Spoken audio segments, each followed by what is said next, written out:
Game 2 to extend the series and potentially go for the reverse sweep. But of course, MPL Philippines Season 7 is under the supervision and regulation of the Games and Amusement Board. Pasok na tayo dito sa Land of Dawn for Game 2 of Aura PH versus BREN ESPORTS, kung saan lamang na ng isang laro ang BREN ESPORTS. Yan, early game with the Jawhead. Syempre naman, bakit ka hindi manggugulo kung meron kang ejector sa labanan? So BREN ESPORTS, kuha pa rin nila yung purple buff. Oh, look at this, grid.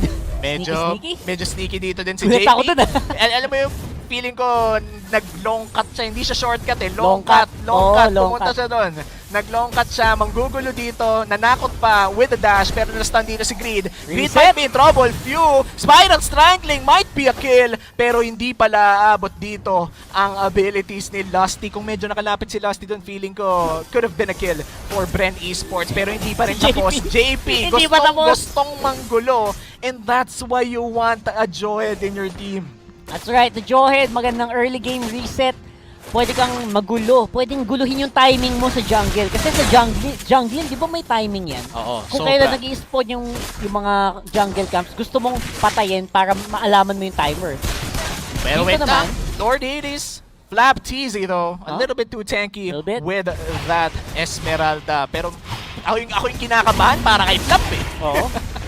Sa totoo lang, Granger is actually medyo mababa. Actually, walang win rate. Diba? Wala pang napapanalong game si Granger. Una siyang ginamit sa Season 7 with Carl TZ. And yun yung sa Game 3 nila. And hindi din nag-succeed. So, Game 2. Diba? So, it was not a fun pick. Let's see if Aura can make it work. Kasi sa ibang region, ginagamit talaga ang Granger na. Diba? May mga lineup na pwede ka mag-Granger. Ang tanong, isa kaya ito sa mga lineup na pwede mong gamitan nun? Yeah, and apart from the lineup, I feel like it's also based on the power spike of the said lineup. Kung sabay-sabay bang lalabas ang power spike, kung kaya nyo bang patulan on certain occasions. And speaking of certain occasions, this just might be it. First turtle of the game, co-contest dito, both teams, Aura PH in a good position to take it down. The Kilowash here, hindi papasok ang Alice and Rebo is still fairly healthy, pero babagsak na with a searing torrent. Beautiful play coming in from the Valir. At tuloy-tuloy lang dito, babagsak na ang Sylvana after the Tamus getting it. At pero ang Esmeralda may rest back pala, 4v1 dito, and that's the Esmeralda going down. Aura PH, beautiful play. The Turtle plus 3 kills. Yup. May mini audition na naganap. And I have to say na hindi maganda yung layering na ginawa ng pagpasok ng BREN ESPORTS doon sa laban na yun. And dahil doon, again, 3-1 agad and nakakuha na agad ng advantage. Raptors na agad yung Granger. Yeah, pero Falling Star Moon dito from Flap TZ. Pero hindi naman pala masyado masasaktan dito si Lord Hades. Pero going back to your point, Brock, that was a little bit too aggressive coming in from BREN.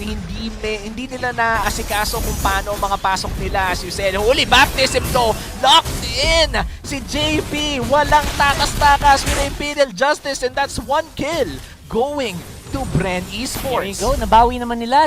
And if you're Aura, huwag kang gagawa ng mga ganung pagkakamali. Kasi konting opening lang ibigay mo sa BREN ESPORTS. Alam mong papasok at papasok yan. Yeah, so, gotta be careful.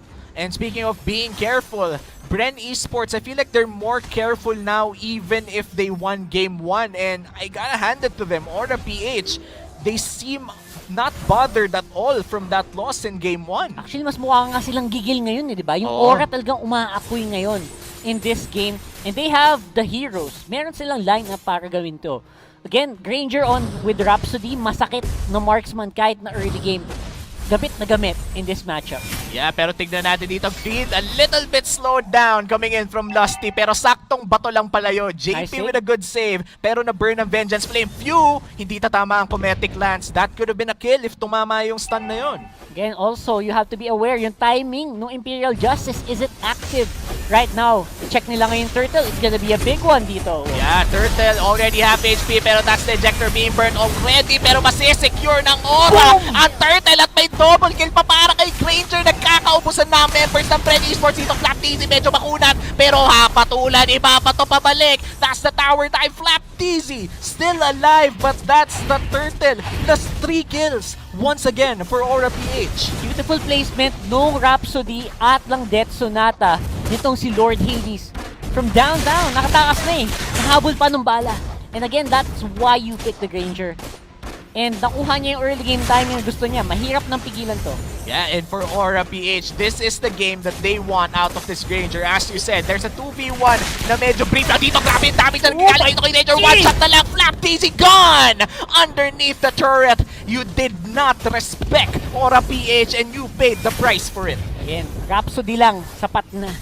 Ganong kasakit yung Granger na to. Lalo ngayon with the early Raptors machete. Kasi tagos-tagos yung physical damage penetration ngayon ng Granger na to. So, aside from that, also maganda yung ginagawang pag-ikot nila Kiluash at Greed. Right on time. Hindi sila full commit. Saktong dalaw lang. Saktong dalaw lang at kung anong kailangan, ayun lang ang ginagawa. Nakita natin doon, inuna nila yung Torre before they went down to burst the Esmeralda. Gulat na gulat ang papa mo Flap PZ doon.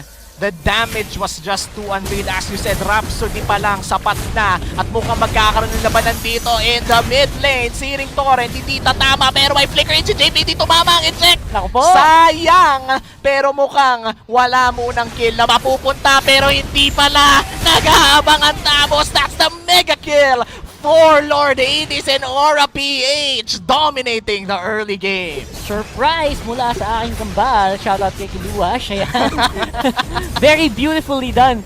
You don't see a Tams do that. Hindi ginagawa ng Tams yun. Assassin Tams. Assassin Tams.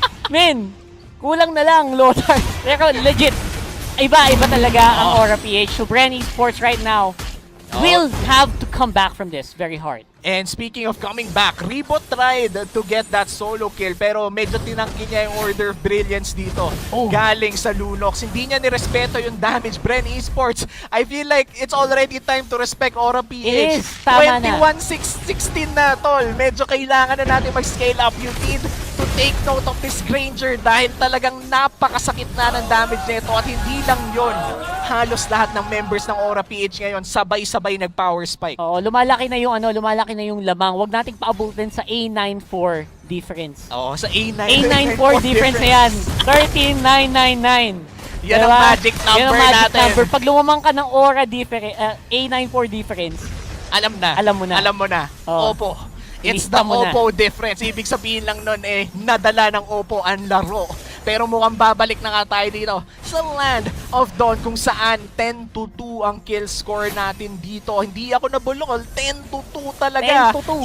8 kills ang lamang ng Aura PH sa BREN ESPORTS. 7 minutes. Mag-8 minutes inside this game. Gigil. Ito yung gigil na Aura. Pag binigyan mo sila lineup na kayang gumalaw sa early game, gagalaw at gagalaw sila ng maganda and kita natin to right now. JP, great ejector. Yeah, flicker. Searing Torrent won't save it pero mapapatay dito si Rafaela. Carl TZ might be next. That's the Brody dealing so much damage pero kung damage lang ang usapan nandito ang ating mo Lord Hades with a double kill. Dagdagan mo pa. Might be another kill. JP though, low HP. Hindi papasok dito si Rebo pero may papasok sa likod. The Lunox going in with the Chaos Ultimate. Grabe ang damage dito tong Rebo. Kaya mo bang mang 4v1? Nakita natin to napanood natin to There you go with the dive in. Except this time around, wala palang backup. So, it was difficult for Rebo to stay alive. At ngayon, ito na. Yung scaling na sinabi ko, for that damage is real coming in from the Granger and Lord Hades seems to be in a different form from himself from game 1. Medyo malayo. Ang laki ng gap. And again, maybe it's because of the heroes talaga, no? Oo. Yung ibibigay mo sa kanilang heroes is yung mag-utilize sa prowess talaga, sa skill cap na meron itong si Lord Hades. Hindi natin nakita no game 1, pero right now on game 2, damang-dama mo, and the rest of the team can actually keep up. JP, ang galing din talaga niya mag-support at this point. Unbelievable din yung control na pinapakita ni Greed. So the rest of Aura is just holding, is just steady. Hindi sila masyado maasim, they're not overcommitting, and they're choosing their fights carefully. Yun ang tama nilang gawin. Yeah, and I have to agree, yung positioning din nila ay napakaganda. Let's look at the KDAs of Aura PH right now. 7-0-5 for Lord Hades. Wala ring deaths kay Benny Cutie. And for JP and the gang, tiging isang deaths lang. Ibig sabihin, well spread out din. Kumbaga napipitas lang dahil sa trade kill, pero hindi namamatay ng walang rason. This is very important to take note dahil kung mamamatay ka man din lang sa laro, make sure may pinaglaban ka. Make sure may rason. Actually, I think yung balance is nahuli din ni Kiluash eh. I think yung off-lane na ginawa ni Kiluash, yung side lanes, napakahirap ding tapatan, which is the reason why sobrang free roam siya. Kahit saan siya pupunta ngayon, wala siyang katapat. Halos, kung papansin mo si Kiluash ngayon sa mapa. And the rest of the team push lang sa kabilang dulo. Yeah, and speaking of pushing though, 3 lanes are getting pushed by Aura PH here. Top lane is already getting pushed quite heavily. There are 4 people in the mid lane and the Lord. Saktong trabaho lang dito sa bottom lane natin, and that's already 1/3 destroyed. Tuloy-tuloy na to. This is the classic 3-lane push from Aura PH. Black Peasy to, dumudugo bigla and forces out the Inspire to just run away back to the turret. Yep, and again, the Lord is going on the turret. Hindi na nilang pipigilan. Turret will go down. Top lane, busy din si Kiluash mag-isa. Almost takes down the inhibitor turret doon sa taas. Yeah, and this is a very busy map for BREN Esports. Kailangan nilang makalculate kung saan ba dapat mag-i-invest ng mga members. That's a mega kill for the Lunox. Napakagandang eject na nanggaling dito kay JP. At mukhang Tori muna ang uunahin nila dito. Another flicker in. The damage is just too real. Lusty is next. Order of Brilliance from Benny Cutie. He just goes insane and looks like the base is next. But Rebo wants to stop it. Rebo will not stop it. That's game 2 going to Aura PH. We have a game 3, ladies and gentlemen.